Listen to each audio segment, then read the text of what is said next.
All right, welcome to episode 3 of the OPTC podcast. This is a very exciting one. Our first guest of the podcast is with us. So we got our fearless leader, Al, Cooper, and then longtime OPTC representatives, Carson What's up? Fischer. Thanks for being here, buddy. Yeah, glad to be here. Happy you guys asked me to be on it. Yeah, glad we could carve out some time. What a great way to kick off our guest list than with somebody who so thoroughly represents what OPTC has been over the last, 9 years, yeah? How Yeah. long have you been training at OPTC/Freak? So I jumped on during the winter of my 8th grade school year when it was still just in like a backyard in like a pole barn. And that was like when I remember it was like Cooper was in high school. There was a lot of Allendale football players. Yep. And then it obviously moved over to near the location now in that other building.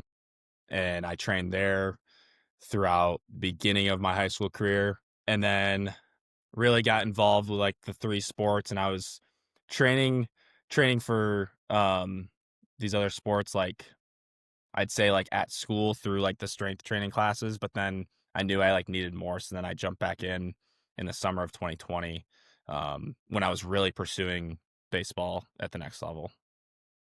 So, but then yeah, from there till now. Very good. So you are a true OG. Yeah, dude. That's awesome. 9 years open, 9 years with Fish, man. Yeah, seriously. Love that.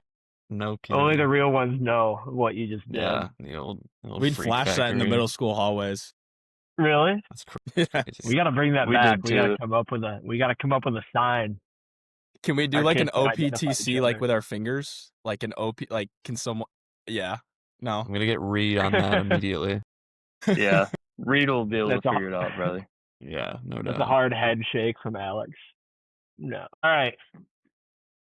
Sick, dude. Well, yeah, I mean, that's awesome. And we're so grateful to have you in all the time and have you be somebody that really believes in what we do, and we really believe in what you do. So I'm excited to throw some questions your way. And I'd love for you to just think about this as an opportunity, not just to talk to us, but hopefully a platform for you to speak to other athletes at our gym, but also other athletes that might see these clips on Instagram, and just kind of be able to expand on your process and what it took to get here. So we all have some prepared questions. I'm okay with going down rabbit holes though if we need to. Cool. Yeah, for sure. Al, do you want to kick it off? You want to throw your question out? And no, absolutely.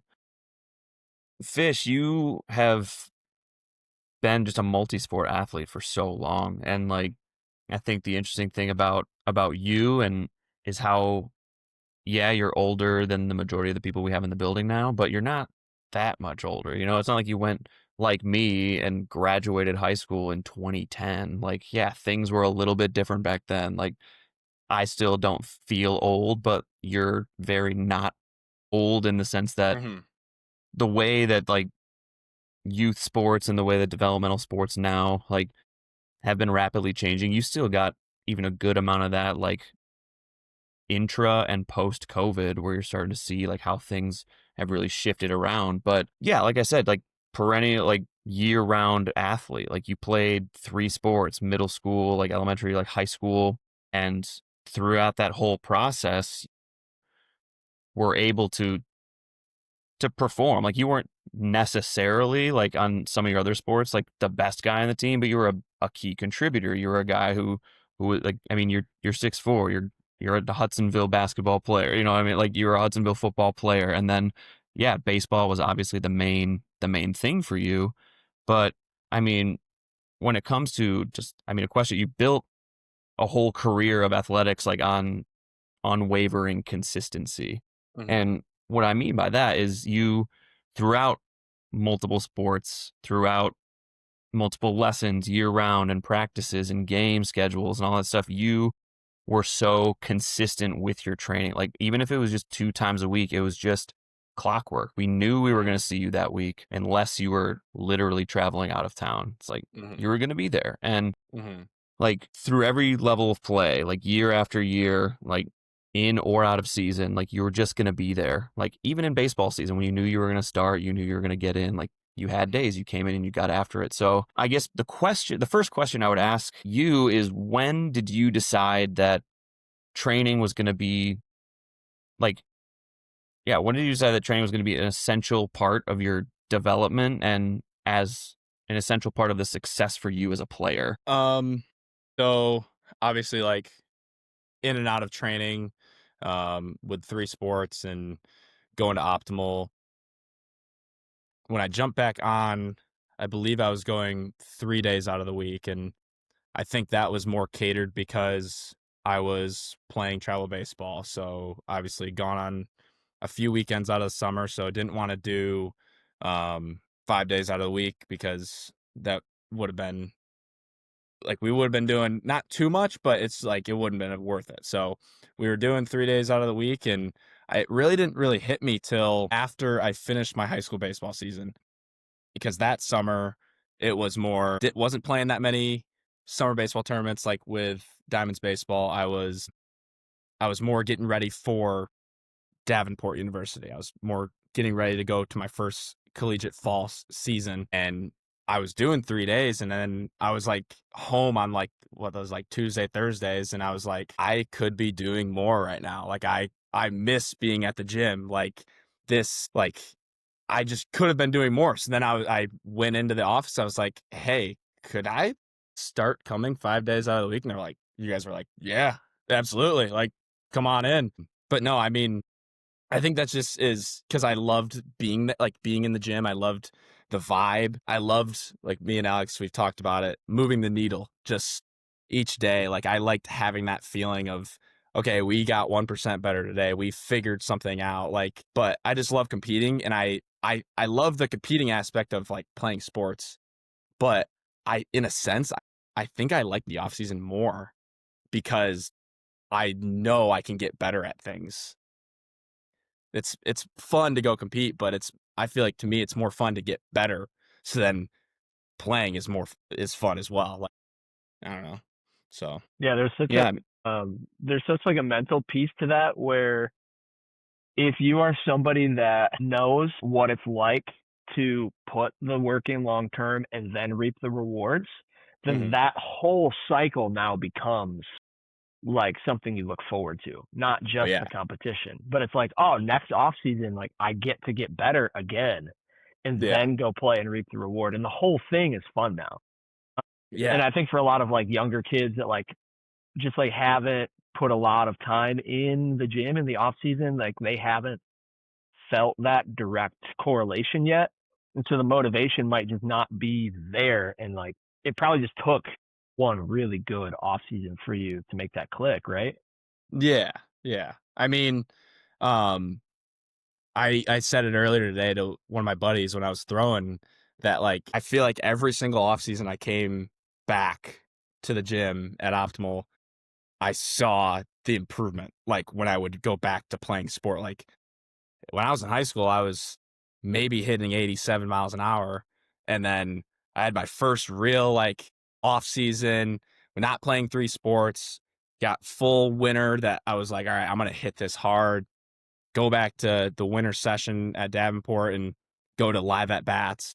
And I'm hitting my first 90 miles an hour. And I'm like, how, like, everyone's like, where did this come from? Like, and I feel like each off season I've seen the uptick just a little bit. Like, I'm not far away from 90 still. Like, I'm not throwing upper nines, but I've touched 94, and I feel like it's always happened right after I'm finished training at Optimal. And that's what I'm so excited about right now is when I got done at Low A, I realized, wow, this is the longest off season I'm going to have. Like, this is 5 months long of no games, no like practices. Like, this is you, yourself, and your support system and how you're going to get better in those 5 months to go out and compete the next season. Well, dude, the coolest thing about that is yeah, like the opportunity to earn more time off is like it gives you that platform to make radical change, and especially with the continued consistency that you've had, like you've literally been the perfect definition of a slow burn athlete that just keeps winning, keeps growing, keeps developing because you didn't spend so much time or too early on just one thing. Mhm. And by the time you built this huge foundation of like physical, mental, like emotional development and resiliency, and you got to the point of like your freshman year of college, like you said, where it was I only have to worry about one thing. Now you have like all this foundation and your ceiling is so much higher, Mhm. and you have the drive, you have the desire to get better, and you've only proven that over the years where it's like every year you come back from like Davenport in the spring, you'd be like, all right, like fire up, let's get ready to get better next year. And then you were, and then you were again, and then you're like, wow, now I have opportunity to go play and not only like be on the team, but like contribute to a Division I program, which helps. And then everything that you built up to that point set you up to be selected to go in the nationals the nationals organization. So it's like Mhm. consistency over the long term is going to absolutely be the thing for anybody. Like, did you have things like being tall on your side? Yeah, maybe, but you also, if you didn't prepare the way you did, it would have been not the same. You wouldn't have Mhm. had the same kind of trajectory, but you Yeah. had that kind of determination. So my secondary, almost like follow-up question is, what would you tell, like if you had this platform to tell middle school, high school athletes, like the importance of consistency and regularity in your training, especially while in season? Because obviously you can't train the same way year round, Mhm. especially while you're in season. But what would you tell them about just general consistency over the long? I would pretty much say like just like being consistent allows you to just see progress. Like it's like if someone, and I'm guilty of this. Like you say, "Oh, I want to get abs," and then I'm gonna go do like I'm gonna do some ab exercises in my basement, and it's like I do it once, maybe twice in the week, and then you're like you're not doing it 7 days out of the week or 5 days out of the week when you're at home. You're not gonna see the results. Like I think just being consistent with it, like no matter what it is, like just getting your body moving, like um and I saw it like being at home, not like having practices and stuff like that, like being not really being a couch potato, but like doing a lot of homework and not really like moving as much and being active throughout the day besides just training. Like I would feel stiff, like I wouldn't feel right, or even on weekends when I don't do anything, like I'm like just watching college football, like I don't feel right, like I don't feel good.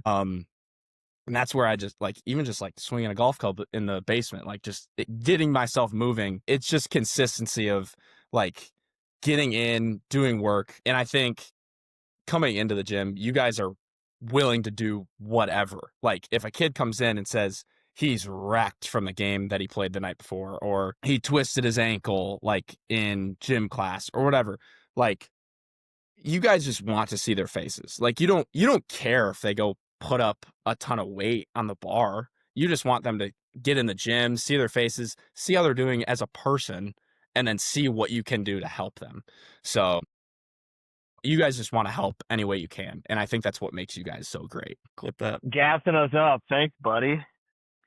Love that. We're I love clipping that that. one. You're so right, though. I mean, like we do, just from a 100%. Yeah. full honesty standpoint. It's like we want to see you and check in on your season and see how Mhm. you're feeling. Yeah. And honestly, like throughout the course of the season, athletes start to feel like crap. Their body starts to Mhm. hurt, and like I want to know what those gaps are so that we can do stuff that helps. Mhm. Because there are ways to sort of increase your movement abilities and increase your tendon resilience and help you still feel fast and explosive without Mhm. beating you up like an off-season training session would. And like Yeah. just show up so that I can help you out, and Yeah. I like all of us feel that way. So yeah, I mean that's so clutch and so key. And it's such a testament to part of the process, like especially with you, Fish. Like the consistency, not only of the training, but who you're training with, like who's caring for you over 9 years of life, right? Like we've been through good grades, bad grades, like breakups, new relationships, family stuff, like sports stuff. Like it's just so many different things in life that happen to you, and that we've gotten to see you grow, and we've Yeah. that consistency for us is monumental, and wanting to make sure that you know that regardless of your performance, regardless of whatever level you reach or don't reach, it's you have a support system. You have people that love and care about you as a person, and we also want to see you improve every day. Yeah. Yeah. Yeah, for sure. I got to follow up to that. Really, I would like to know kind of how you handle the ups and downs of, with a goal that I feel like you set in your mind a long time ago, right? Like you have a long-term goal and you are now playing in the Nationals organization. So like you have gotten this far, but there's been ups and downs along the way. And I kind of want to know like how you handled some of those downs. Like how did you work out of those? And then what do the ups feel like, when you're like, wow, this worked.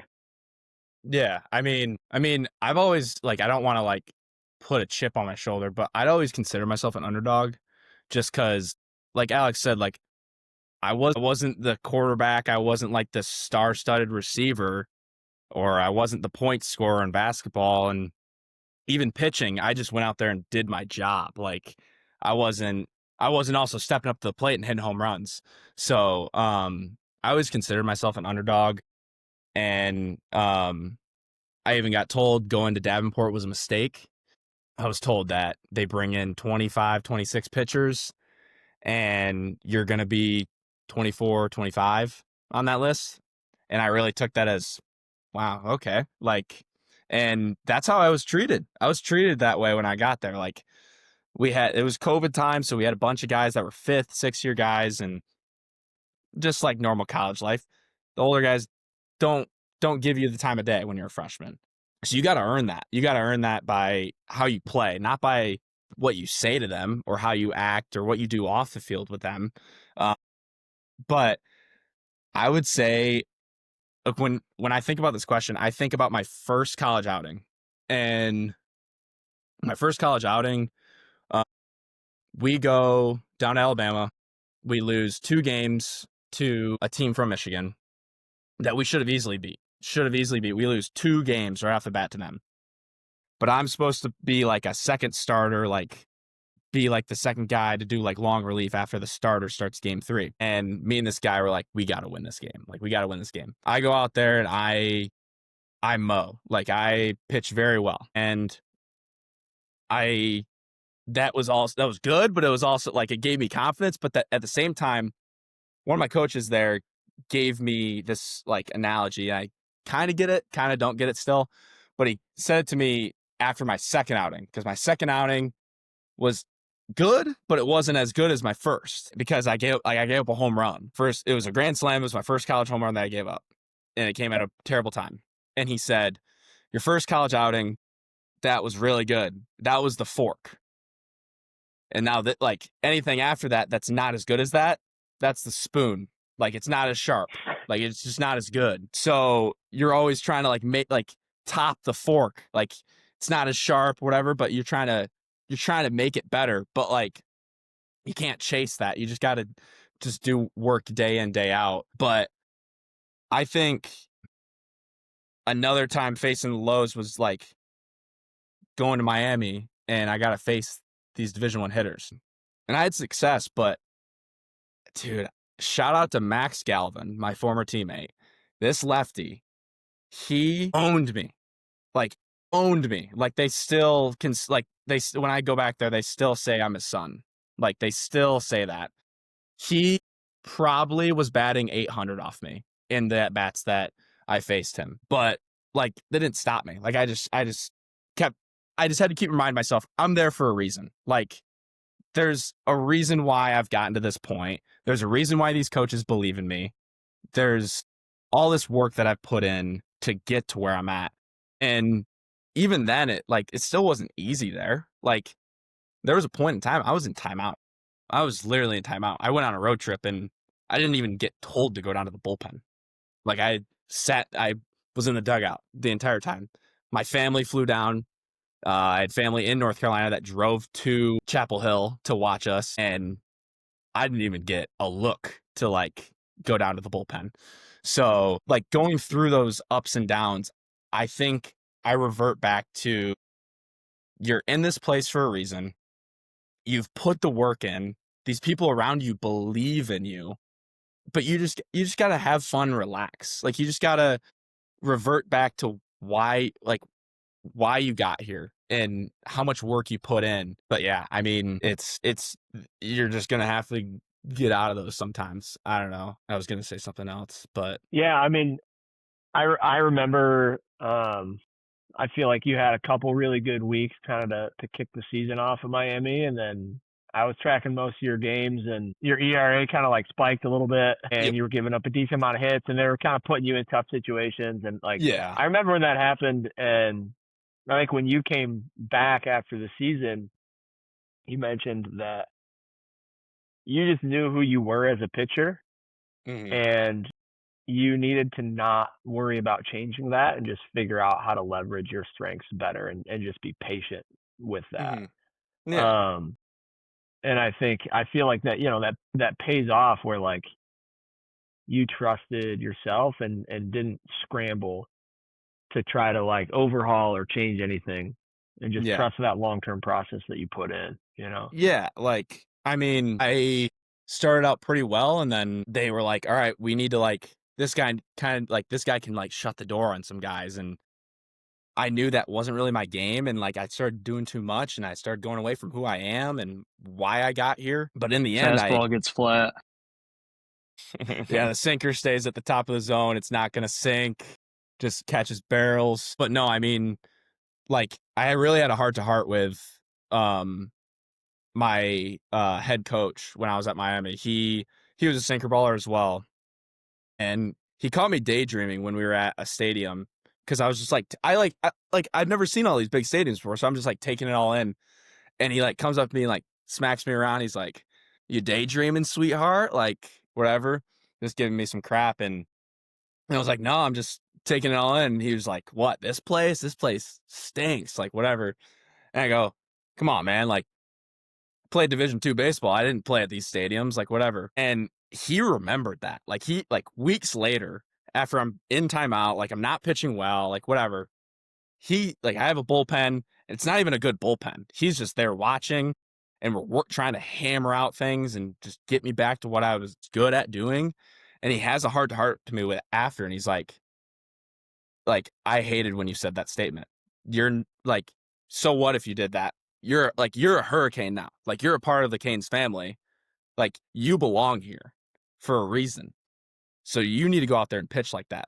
I believe in you. Everyone else in here believes in you. And I think that was the real turning point for me. It's huge. See That's the such a value of a clutch good coach. message. Yeah, for real. That's such a clutch message to send to an athlete. And I mean, I hope all of our athletes receive that from us, but also from the coaches on their team. Mhm. You're a part of this, and you have put the work in, and go do what you have put the work in to do. Like, Mhm. you're not here on accident. Yeah, exactly. Coop, can we hear from you, man? Yeah. My question. Yes. Yeah. So, Fish, my question for you is, what is the biggest like visual difference between the D2 level and the D1 level? When I think about that, because I've been asked that plenty of times, there's obviously surface level. Obviously, you have more fans, you got people throwing harder, you got balls getting hit farther, Yep. that sort of thing. I think that's surface level. But I think it's more, when you look deeper down, you got to have a different sort of internal motivation. When you're at Division II, you don't have big crowds. You don't have a big support system like I did at Miami. And you have to internally motivate yourself in like your own ways, because you can have coaches that believe in you and push you, but it's not everyone around you is thinking the same as like when you try to get better. Not everyone's thinking the same. Like some dudes are just trying to scrape day in, day out. They're just trying to get by. So I think it was absolutely a blessing for me to go Division II and then first, because it not only pushed me against all these older guys that were coming back to play like their 5th and 6th years and prove myself and like learn to be a college pitcher and learn to just do the little things right and learn how to pitch and not just throw. But it helped me take that internal motivation of trying to get better each day and take it to a place where I do have the support system, I do have the fan base, and we have a community that rallies around us and shows up every single weekend and packs the stadium. And you have that motivating you as well as your own internal like motivation to get better. Yeah. So I think those are the biggest differences between Division I and Division II. But I also think when it comes to like skill or like playing, competing, I think you just have to do the little things right more consistently. You got to get strike one. You got to fill up the zone. These hitters aren't going to swing at more stuff out of the zone, like more pitches out of the zone. They're going to be more patient than Division II hitters. But I would say that Division II hitters and Division I hitters can also hit the ball the same distance. Yeah. If you give them a cookie, they're still gonna hit it far. Yeah, and that's that at every level, pretty much. Yeah, exactly. Like, I mean, it doesn't matter. Yeah, skill level. It's more of consistency throughout either a team and throughout a game. Like, who's gonna do the little things more? Like if you're shortstop, like you need to have your infield not botching it ground balls. You see that more at lower levels because they're just it's not as good. It's not as good as baseball. Yeah, it just happens. But that's what wins you games at the higher levels is having more consistency with little things. And I think that also applies to guys that are motivated off the field to get better as well, like in the weight room and in their training. They're wanting to do more things off the field so that they can be better with those little things on the field. Yeah, the best pitch in baseball is strike one. Do you think it's also the quality of the preparation rather than just the checking of the box? Because I feel like there's a lot of dudes at all levels that are like, I'm willing to do my whatever routine, my arm care routine, or do like hitting every day or do X, Y, and Z. But obviously, like the higher levels you go, the more you see the guys like they don't even have to do as much. They just do what they do at a higher quality. Yeah. Would you say that's true, or would you say that's not necessarily the case? It's a little resource based for me, I feel like, because if you go and you look at like the lower levels, D3, NAI, anything, like if your coaches aren't having you do that stuff already, the dudes that move on and go D1 pro are doing the stuff that their coaches aren't doing, like quality wise.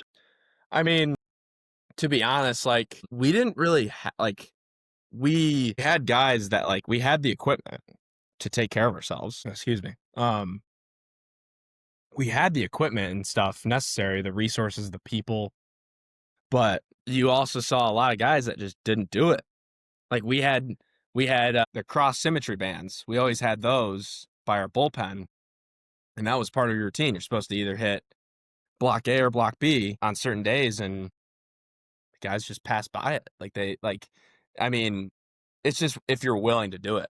Like you can get a lot done with just an exercise band or a thing of J bands or a kettlebell or a dumbbell, and you can do that anywhere. You can do that at any level.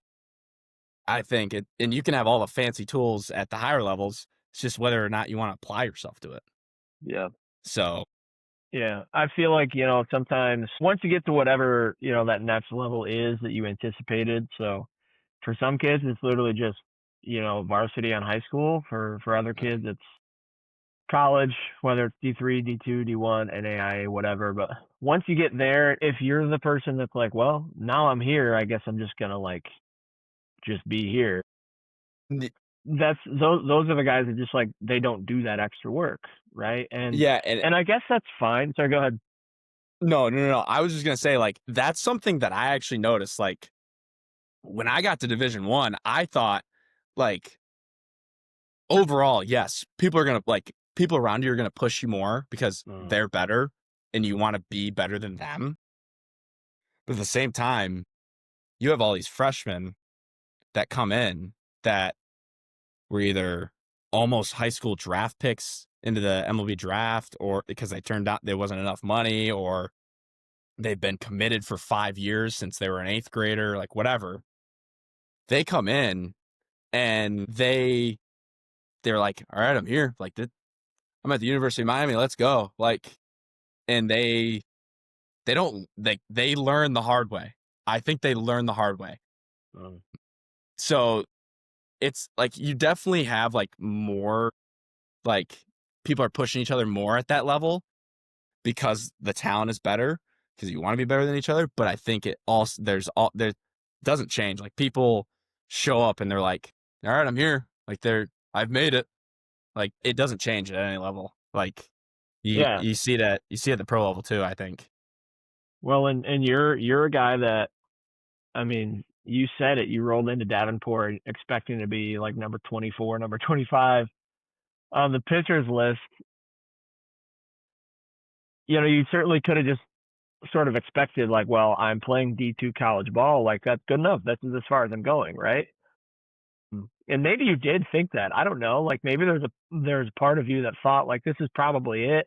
But in the midst of that, you still just, like, tried to be as good as you possibly could in that context. And for you, that paid off. And it's like, you really never know. I mean, that didn't happen for you until you were 19, 20, 21, where, like, you didn't know that you maybe had a chance to go play D1 and then from there springboard into, you know, a professional organization. And it's like, you know, you roll in at your college and you're like, now I'm playing college ball for the next 4 years. This is the top for me.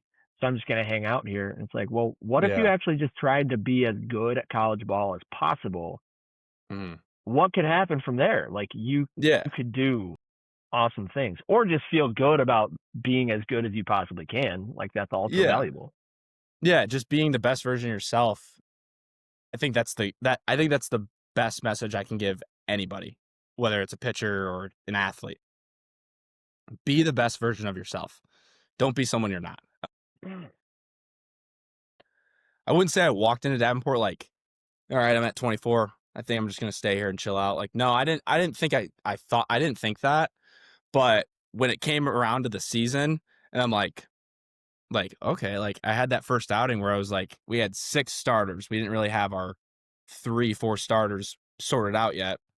And it was like, shoot, like, after this first outing, I think I could be a starter. And I didn't get that nod because of all the seniority, I'd say. Like, we had a lot of older guys, and it takes a lot to trust a freshman. I completely agree. It takes a lot to trust a freshman. So with that, like, aspect, I think I took that as myself. I'm going to be the best long relief pitcher I can possibly be.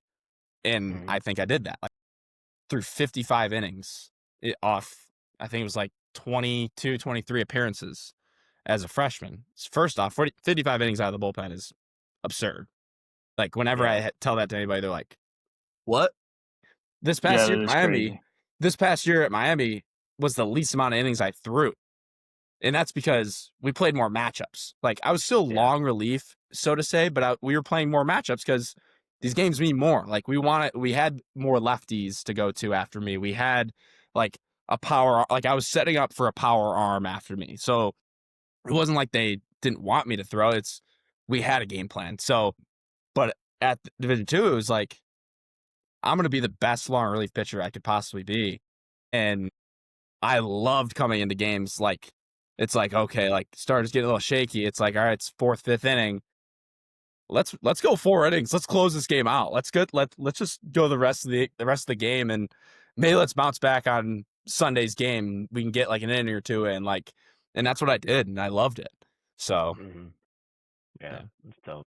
Dude, even the message that you're talking about of, like, find your role, own your role, be the best of your role will open up more opportunities for roles that you might have preferred to have in the first place, right? Like, you think of kids who are like, oh, like, I'm not a starter on, like, JV this year, but, like, yeah, I'm on the team. It's like, well, be so prepared that when you get your shot, your confidence in your preparation is so high that you're going to smoke it whenever you get that shot, whenever you get that nod, and then that's going to build your confidence in real time. It's going to build confidence from your coaches. It's going to your trajectory is just going to be on a totally different wavelength. It's going to show you in a different light to coaches who talk to other coaches who then like see you as like a threat or like a guy. Yeah. So as far as like an athlete is concerned, like that message of learn your role, know your role, own your role, like it crosses all sports and all of life too. Yeah. Like regardless of sport, it's like if you're a student, be the best student you can. You're never gonna have a regret about giving your best effort. Exactly. And to that point of you saying like you prove yourself in that role, like I had that as well at that point. I made one start my freshman year when I needed to. It was against Grand Valley, and we had to use our last game starter because we had gotten down and then we came back, but we needed like long relief, and I had thrown the day before, so they didn't want me to throw. So then I got the nod for the last game, and I had to go out and be the best I could in knowing what I can do. Yeah, and you were prepared, even though you didn't expect it. It's huge. Not many kids would do that, and I think sometimes like that's like a hidden factor that separates people who just keep growing and continuing to improve. Maybe you're not banking on that big time break, but you're ready for it because you just want to continue to improve. So props to you for It's that. just like that. I would say it's just like that Tom Brady quote that he's always saying, like he wasn't drafted high. He didn't no one had even out of Michigan, he didn't have a ton of expectation. He was just like, I'm going to I want to be as prepared as I possibly can to have whatever shot that I can. And I think you have to have, Fish, what you're talking about, that internal motivation, because you have to almost see yourself as a little bit of an underdog, and you have to be the kind of person that's willing to be a high achiever, even if it doesn't necessarily pan out the way you hope that it will. There's that other Coach Saban quote is high achievers don't like mediocre people, and mediocre people don't like high achievers, because they're just in constant conflict with each other of what they think is realistic or what they think they're capable of. So I think you're a perfect testament of, I'm going to be an internal motivator. I'm going to be the highest achiever I can personally be, regardless of what team I'm on, so that my preparation matches whatever moment I'm thrown into. And it's what's built your career over the long term, from high school to D2 at Davenport to Miami, and now in Low A where you're at. And that's freaking sick. Yeah. I mean, even at Miami, I didn't think I was going to be a starter. I was given a little hope. I built up to be one within 3 weeks of the season starting, and then they're like, "Hey, right now we could make you the midweek guy, and we don't want you to be the midweek guy. We want you to throw in those big innings on the weekends in the ACC, and we don't want you to take this as a failure. We want you to go do what you do in the situations that we think we can trust you in." So that was another example of just all right, role is going to switch again. We're going to go do this, and we're going to go do it the best of our ability. I got a 2 follow-up questions that we have not sent to you already, but they're kind of quick ones, easy ones to think about. The first one is kind of, at what point did you start to think about playing in college or taking baseball really seriously, or really just pursuing sports really seriously?